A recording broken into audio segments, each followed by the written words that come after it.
Okay, a question that I get from a ton of you is, where do I start if I want to start a podcast? And I love when answers are simpler than we expect them to be. So I want to tell you about a resource that's changed the game for us with our podcast, and that is Spotify for podcasters. If you want to start your own podcast, Spotify has a platform that makes it so easy. You upload your episodes and then Spotify actually distributes it everywhere onto all platforms and even helps you earn money so that it can be profitable for you and a blessing for you, your family, your people. Spotify for Podcasters lets you record and edit your podcast literally from your phone or your computer. So if you don't have a fancy setup, it's okay. You can immediately get started today. Then again, you distribute it to Spotify and everywhere else that podcasts are available. You can also do video podcasts, which sounds like a dream to me. And when you want to take conversations with your people to the next level, you can do Q&A and polls, all sorts of fun things. You can earn money with ads and podcast subscriptions, or you can just get started using what you've got for the good of others and the glory of God. Check out Spotify for Podcasters. I use it. I love it. I highly recommend it. Download the Spotify for Podcasters app. I have it on my phone, highly suggest, or go to spotify.com/podcasters to get started today.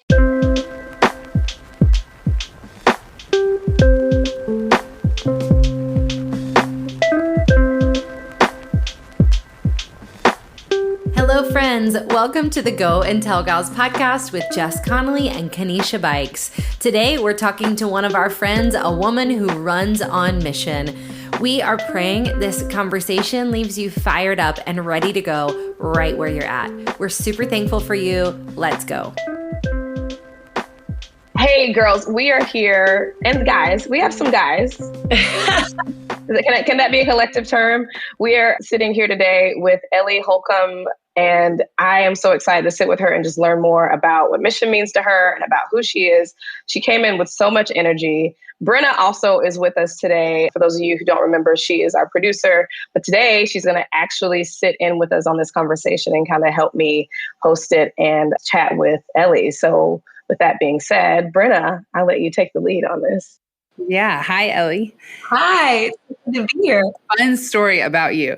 I work at Anderson University in South Carolina. And at the end of the school year last year, it was COVID and it was weird. And I planned student activities and we needed something to do. So we booked Drew, your husband, for a virtual concert. And you popped out and we were like, this is the best surprise ever. We did not pay for you, but it was so fun. And we all were shocked and loved it. It was amazing.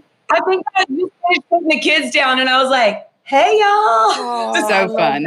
Seriously, the dream. It was awesome. So thank you months later for that. Hey, listen, thank you. I mean, speaking of mission, thanks for staying on mission in the midst of a crazy year, girl. But really, for sure. It's been wild, y'all. It has. So, Ellie, I would love for you to tell us a bit about yourself, who you are, what you do, what mission looks like to you right now. Sure, absolutely. So I am Ellie Holcomb. I'm from Nashville, Tennessee, born and raised here. And yes, ma'am. And I'm a singer, songwriter. I guess I really would first say that I'm a wife and a mother. And I am a singer, songwriter, and an author, usually working out my faith through song and trying to sing what's true along the way. Because for whatever reason, the way that I am wired is when I sing, I believe. And so that's who I am. And that's what I do. And I think for mission for me, I think I just did this beautiful exercise this past year. My friend has a company called Design, and she helps schools and businesses sort of find and define their mission. She would actually be great to have on here. Her name's Lauren. During COVID, actually, part of what happened last year is there was so much space and margin to really, I think, redefine and realign what mission looks like. Because with little kids, I mean, I just know my first job is like wife to Drew, mom to these kids. And there's other things that God's called me to. I truly believe that. But that is I know my first thing that I got to. That's your foundation.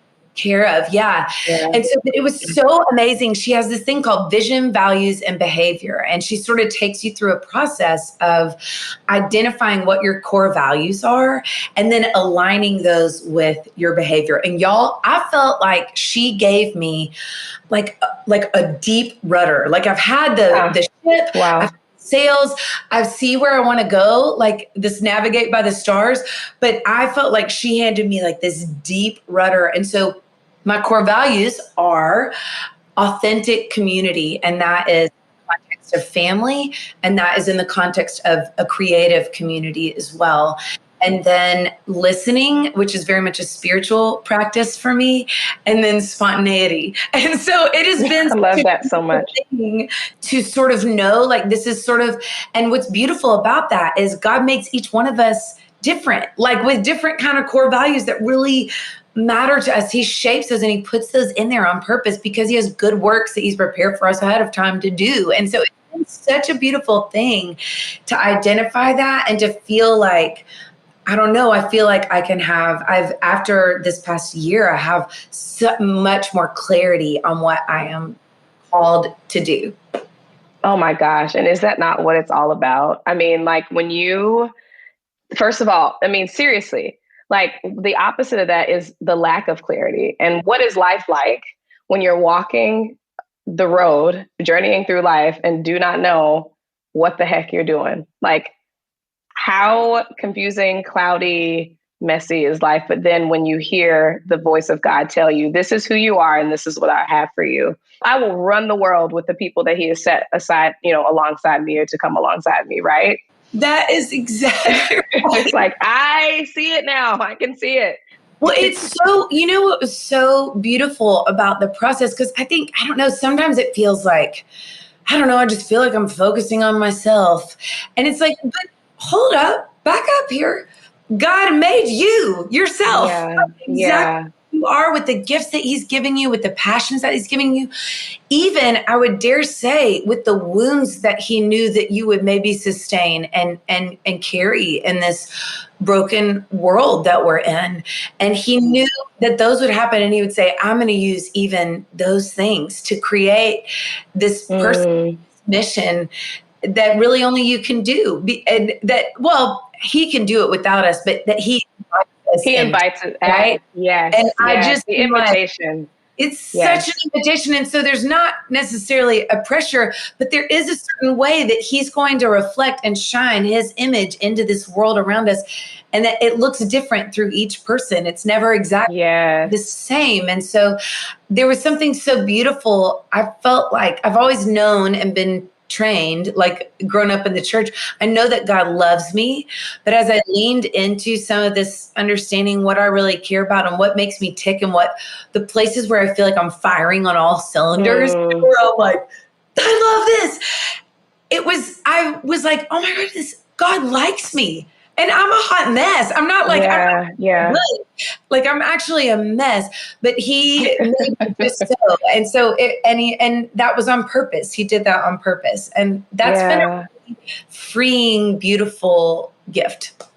I love that so much. It sounds like you're saying, as far as mission is concerned, that community actually, I mean, you talked about your friend here who is presenting you with this beautiful gift of clarity by the Holy Spirit, right? And the gifts that he's placed in her. And that community that she is a part of has helped you really gain this vision, even more so of like, this is my mission. Like, this is who I am. This is what I'm called to do. I think, just over the past year, obviously community looks so different, right? Because of COVID and like people and relationships and all those things. I'm super curious about, for you, we haven't even talked about this, but you are an author, you are a songwriter, you are an artist, essentially, and a beautiful artist, by the way. And all these things that you're doing, your new album is coming out here really soon. And this is all coming out of what for a lot of us has been a season of darkness. And I'm so curious about how community has played a part in helping you push through this season where, I don't know anything about your life over the past year as far as the details are concerned. how have you evolved in that? Like, how has God used the people around you, community, to help you, to push you into the season that you're in right now? I love that. Well, definitely one of those was my friend Lauren. And then I actually went through the Vision, Values, Behavior workbook, which she was actually asking us to just test it out for her. She's like, I just wrote this. I hope it works. And it translates to an individual rather than just a company. And I was like, sure, I'll do it. Yeah. Thinking I was doing her a favor. And I'm like, that changed my life. So I actually did that with my little sister and then actually my old nanny who used to nanny our kids. And during COVID, it was such a year of isolation in so many ways. We would sit outside, and each bring our own like picnic blanket in my backyard and do that together. But there were actually several groups. It's funny. I think I started 4 different small groups during COVID. Wow.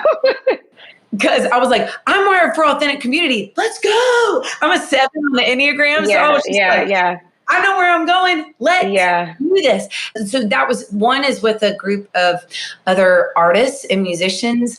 One is a study group. And then one of them that has honestly had the biggest impact on me is I started with my friend Zandy, who's in this amazing band called The New Respects. We started a bridge builder group. It is this book by Latasha Morrison, a beautiful woman out of Atlanta, Georgia, who wrote the Bridge. And so we started this bridge builder group where we were a small group of diverse women. Really intentionally, it taps into one of those core values, listening. Yeah. And as I listened to my friends, my sisters who had a different experience than I had, just because of the color of their skin, not even just different living in this country, but different spiritually. They had different spiritual understanding. Isn't that amazing? Yeah. It is. I felt like God, it has felt like, I don't know, in the wake of so much sorrow and racial tension that we've had. Yeah. And isolation.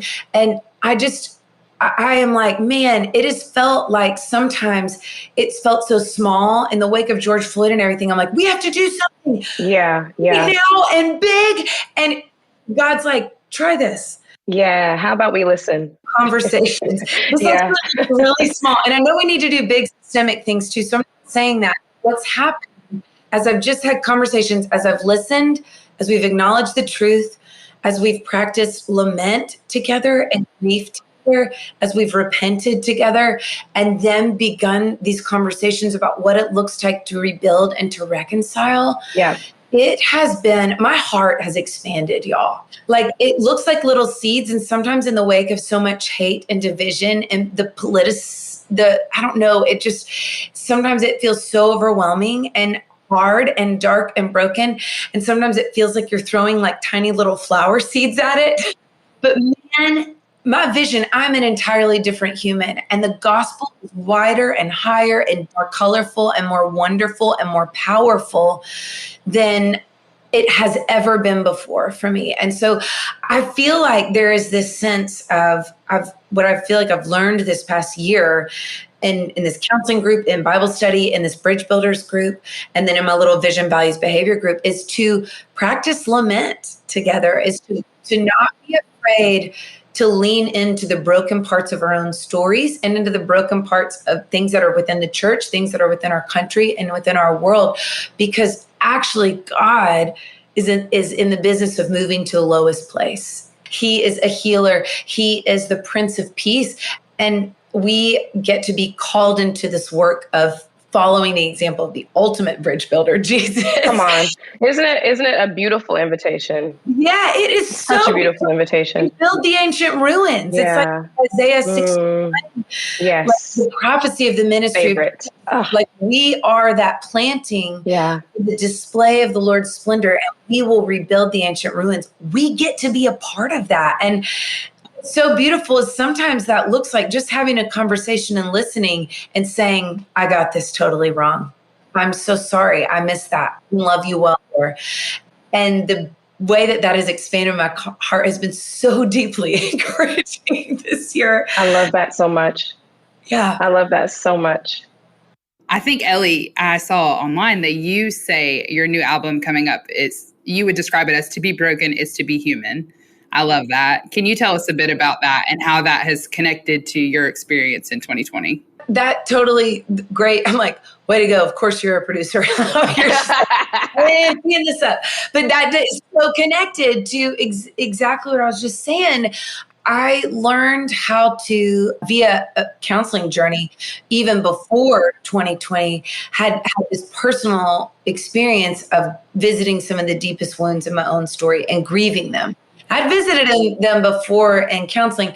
I had never let myself grieve them. And lament with yourself.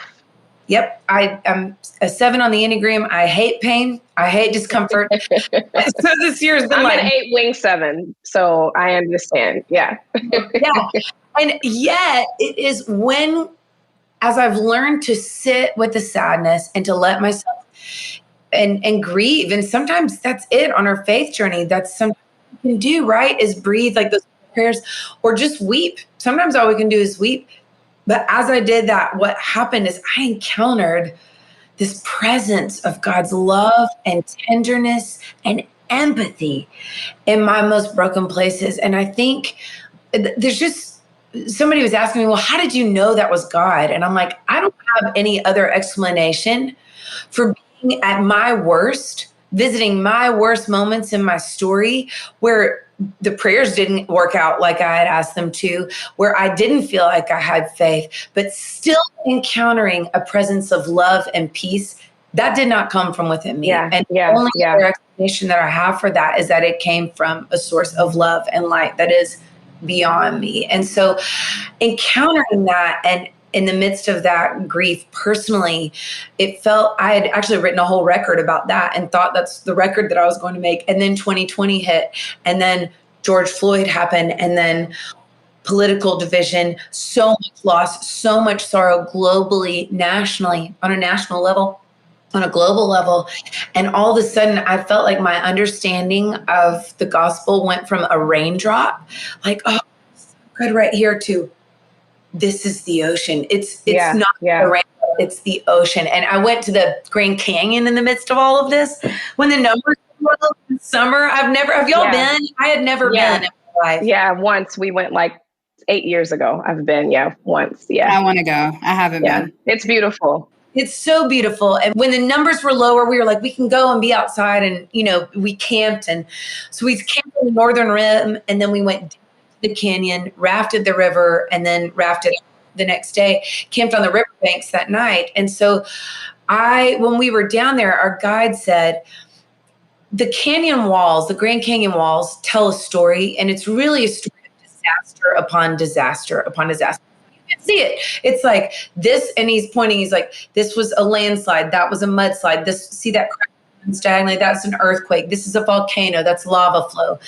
And I was just, and then there's this great divide, and I'm like, I feel like this time has felt so divided, even within the church, y'all. I'm like, we're supposed to be the unity people, come on. Especially with the church, yes. Especially with the church. I'm like, man, so I'm just was looking at this picture of the canyon, and I'm like, man, this feels like such a picture of our hearts and of our country, especially after this crazy, chaotic year.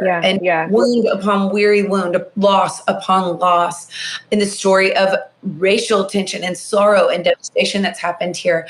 It is like, it's so much. But there in the pit of that canyon, there was a river running through. Mm-hmm.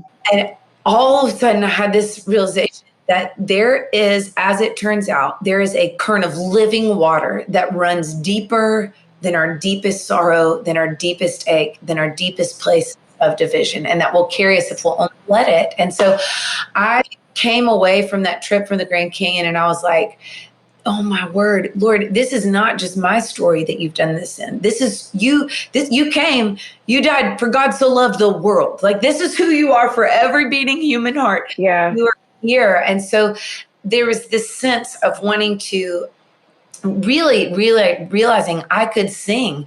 I can sing even in the deepest pit of my own valley of sorrow, the dark night of the soul. I can sing in that because I've encountered love there.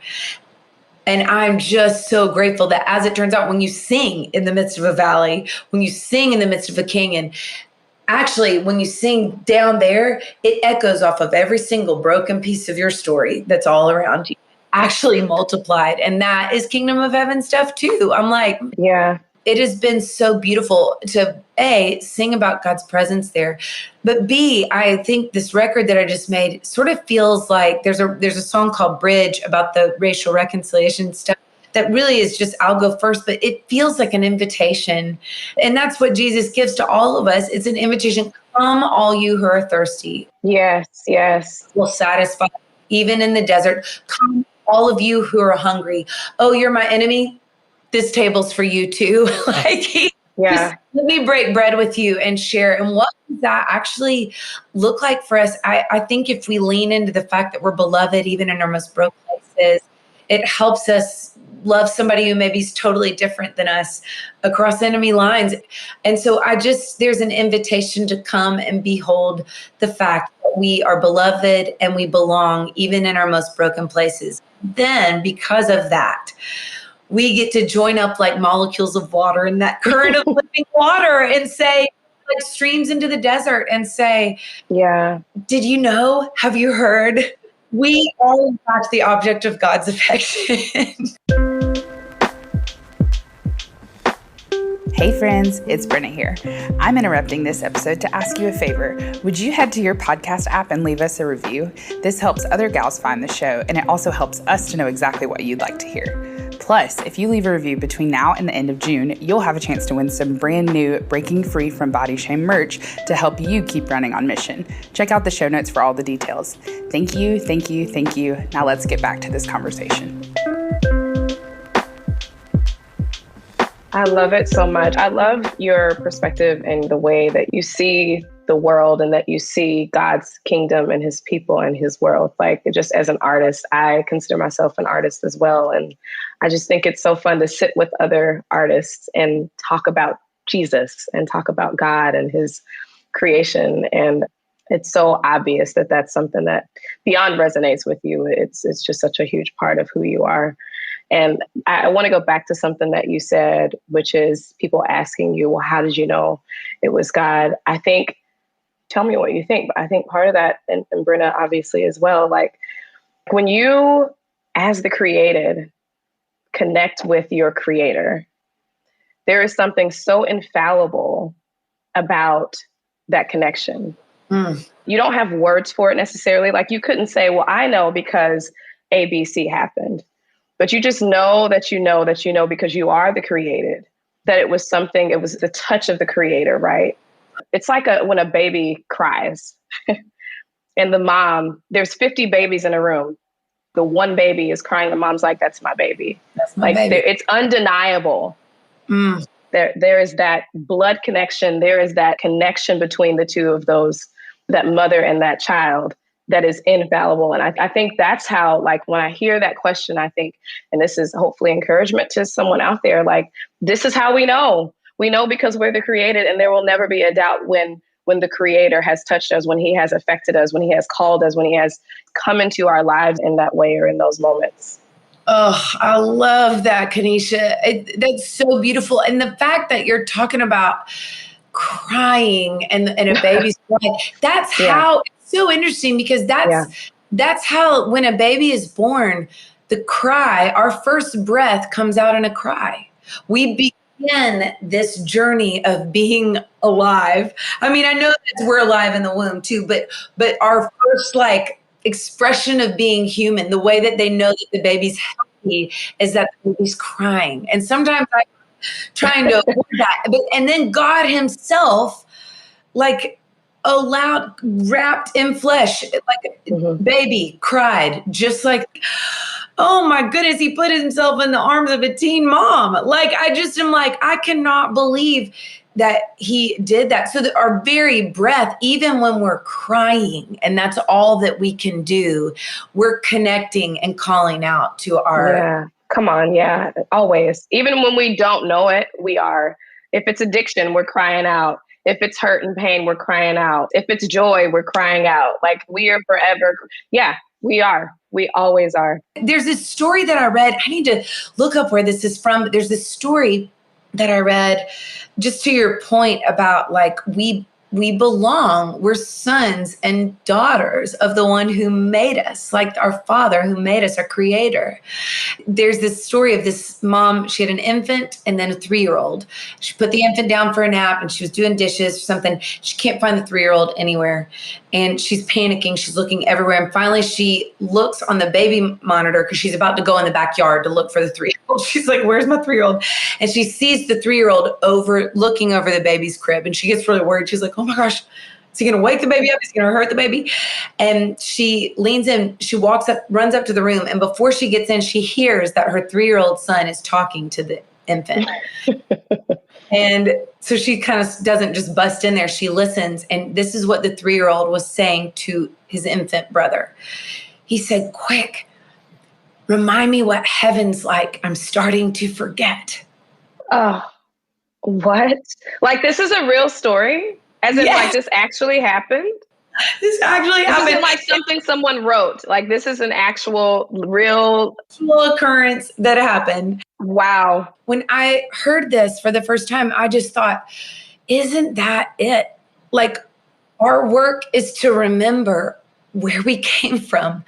Our work is to remember that we came from where all good things come from.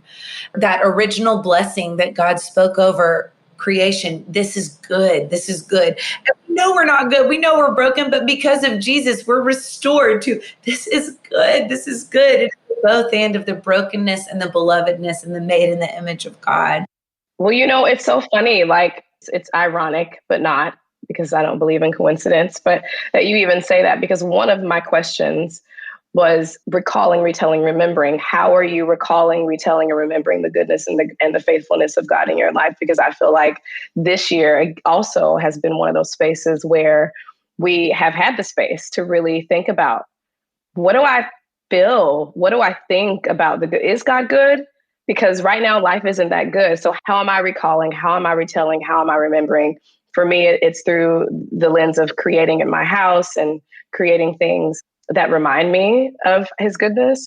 But for you, I'm curious about what that looks like for you. How do you, I think, and in speaking to our listeners also who are possibly walking through, you know, hard seasons and questioning mission, questioning calling, how do you in hard seasons recall, retell, remember? That's so good. A couple of things come to mind as you're speaking. One, I write. And I don't mean songs. I mean, I do write songs. That is one way. That's usually what I'm doing, because I'm like, oh, I see you. I'm seeing you. Or, oh, I need to see you. Please. Like, I'm working out my faith in song almost always. So that's definitely like writing songs is for sure one of the ways, because I'm like, man, I'm going to need to remember this. I know I'm going to forget. So I got to write this down so I can sing it. And then I'll go back and listen to the song later. I call myself a selfish songwriter because I'm like, I'm trying to help me. I'm not mad at that. I can understand. Maybe that'll help somebody else along the way. But it's usually writing for me or for my people, you know, my kids. I mean, there's a quote that says art is the highest form of hope. I don't disagree with that.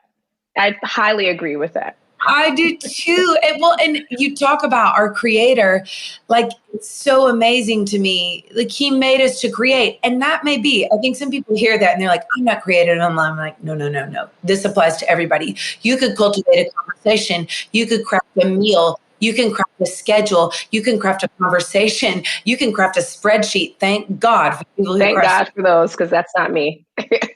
Not me. And I'm just thankful for the people in my life that do. But I think business or a model or a machine, I don't know. There's just a cup of coffee. You're a barista, you know, I don't know. You're crafting a home in our environment. But I think we were made to be co-laborers, co-creators with God. Because we're made in his image. So one of the things that my mother-in-law taught me to do a long time ago was in my journals. I think we're wired for stories, but sometimes we forget. I don't know. For me, I forget the stories of God's faithfulness. And so one of the ways that I remember sometimes is I write only on the right side of my journals. A lot of praying. My mind is like that scene from Up where the dogs are like, oh, it's one of my favorite movies. Yes. Yeah. Squirrel. That is my brain. And so sometimes if I write or sing, I can like focus and pray a little bit more or work out whatever is going on in my heart. And so, or lean into the sadness, even if I can stay focused and in that lane that way. So I write just on the right side of the journal, and then I end up flipping it over and then just writing on the left side.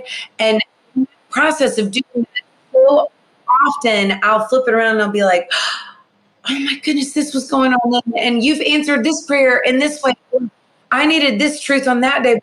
Remember in a different way on this day. And so that has been a really, really beautiful practice for me. Very practical and not hard to do. No, and not hard to do. And then I would say the other thing is authentic community, is having the people around you that you're being real with, that you're sharing your struggles with, so that when I think we need each other to remind her and hear our stories told back to us from somebody else's. For me, I need to hear it from somebody else's vision and mouth.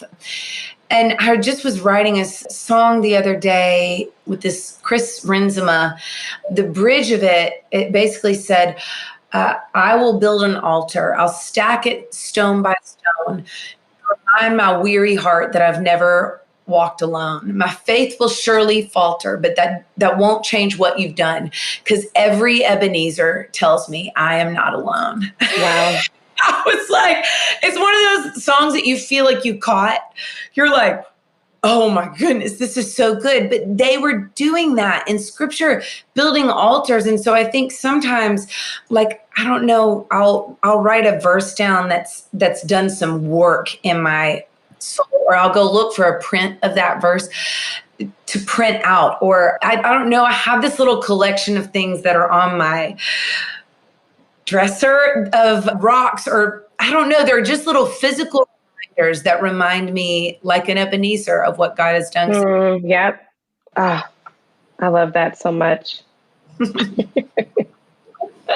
That's amazing. Ellie, I cried 4 times. That's why I had to be quiet. You kept getting me. I don't ever cry in these conversations. You got it. Ellie. Gosh. Isn't that beautiful? The both and of being human. It's the weeping and the rejoicing, and it's the full presence of God and the full spectrum Absolutely. of that experience. I'm so grateful we get to do it together in the context of community, even when it's on Zoom. Yeah. So good. So good. Thank you, Ellie, so much for being with us today. You are wise and beautiful and bright, and we are grateful for your voice. Feel the same way. One last question for you. How can the Go and Tell Gals community be praying for you? I would ask for prayer for continued practice of margin and rest as everything cycles back in. And maybe that's a prayer for all of us. I know I need that so much. I was so grateful for the pause and the quiet. Sabbath, Jesus, help us. Yeah. And so that would not be lost. I'm having a hard time as things pick back up and we're playing catch up work-wise. Yeah. But just that there would be spirit-led wisdom in how to continue to practice the invitation that God, to say yes, God gives us, to rest. I was in Genesis 1 asking him about this the other day. I was like, you made me like this. I love to pray. I want to say yes to everything. What are you going to do about it, God? Like, what do you want me to do? And he goes, read Genesis 1. And I mean, not verbally, but that just like popped in my mind. So I'm looking at it. And it says and I'm like, oh, I know where you're going with this. I know you rested on the 7th day. I know. But it literally says, and I've never noticed this before. I'm like, you made me creative. This is your fault. It says on the 7th day, he rested from all his creating. And I was like, Okay. I hear you. I will try to do that too, except for wisdom, and continue to rest. I love that. Well, Ellie, you are a joy and a pleasure, and it's so fun to sit with you. Hopefully, I'm trying to make my way to Nashville. I'm from Alabama, which is why I was like, woo woo, and you're like, I'm born and raised in Nashville, conceived in Knoxville. So there's that. Love it. Tennessee, baby. But yeah, maybe we can sit down for a cup of joe or something. But it was so fun to see you here and to sit with you and get to know you a little bit better. And I wish we had more time. I do too. I'm so grateful for you, Kanisha and Brenna. Thanks for having me. Thank you. Hey friends, thanks for joining us today. We pray this conversation encouraged and equipped you. God is mighty in you. We want to encourage you to keep going. If you have not subscribed to the Go and Tell Gals podcast, make sure you do that. We want to make sure that you hear all our new episodes, and absolutely please follow along at Go and Tell Gals on Instagram.